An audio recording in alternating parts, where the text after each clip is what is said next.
Matagal na po ako sa gym business. So, 16 years na kami, 2008 pa kami nagsimula.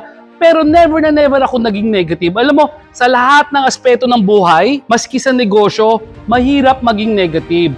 Pansinin nyo yan, yung mga successful na tao, yung mga makikita mo sa mga reels, sa YouTube, na nag-share ng mga experience nila, yung mga taong narating yung success, wala sa kanila na naging negative yung pag-iisip. Lagi silang hinahanap nila, maski alam mo, sa buhay kasi punong-puno ng negativity. Pero doon sa mga tao na nagsasucceed sa buhay, tinitignan nila kung ano yung pwedeng maging positive na outcome. Kaya pansinin mo, yung mga inspirational speaker, yung mga tao naging successful sa isang aspeto ng buhay, lalo na negosyo, lagi nila sinasabi kasi hindi sila tumigil.